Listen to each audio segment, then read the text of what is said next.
ഉമ്മ ഇത് ആരാണ്ട് പറഞ്ഞു? ആരാണോ എന്തോ ഇങ്ങോട്ട് തന്നെയാണല്ലോ പറഞ്ഞത്.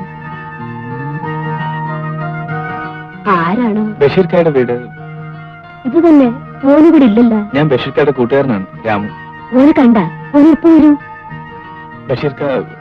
ബഷീർക്ക പറഞ്ഞിട്ട് ഞാൻ വന്നത്. അത്യാവശ്യമായി സ്ഥലത്ത് പോയിരിക്കാണ്. നാളെ വരും. ഇത് തന്നയിച്ചു.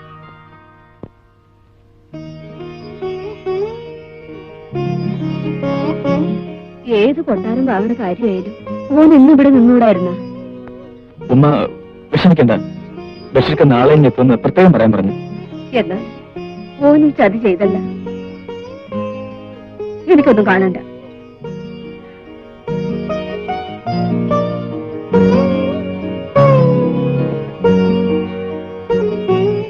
പഠിച്ചോനെ, മോൻ വന്നപാടെ നിൽക്കല്ലേ? ഒന്ന് ഇരിക്കാൻ പോലും പറഞ്ഞില്ലല്ലോ. പെണ്ണെ സൽമ, ആ കസേര ഇങ്ങോട്ട് എടുത്തിട്ട്. വേണ്ടുമ്മ, ഞാനിവിടെ നിന്നുള്ള. അയ്യോ മോനെ, അവിടെ അപ്പി പൊടിയാ. ഞാനിപ്പോ ചായ ഉണ്ട്.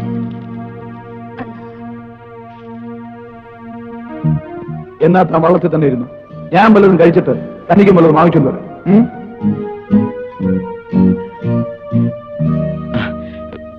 ഞാൻ പോട്ടെ ഉമ്മ. ഇരിക്കും മോനെ, ചായ ഇപ്പൊ കൊണ്ടുവരും. ഏതായാലും ബഷീർ ഇങ്ങെത്തട്ടെ. ഇന്നലെ ചെറുക്കന്റെ വീട്ടുകാർ പറഞ്ഞത്. ഒന്നും ആലോചിക്കണ്ട, ഞാൻ പറഞ്ഞ പോലെ ചെയ്താ മതി. എന്നാ ഞാനൊന്ന് നടന്നിട്ട് വരാം. ആ, അത് നല്ലതാ. മുഷിയില്ല. എന്നാലും മോൻ എവിടെ പോയി? ഇത്രയായിട്ട് ഓനെ കണ്ടില്ലല്ലോ. ബഷീർക്ക വരും ഉമ്മ. മോനുള്ളത് പറ. മോൻ എവിടെ പോയിരിക്കുക? പറ, മോൻ എവിടെയാ പോയത്? അത് ഉമ്മ, ഞാൻ സത്യം പറയട്ടെ.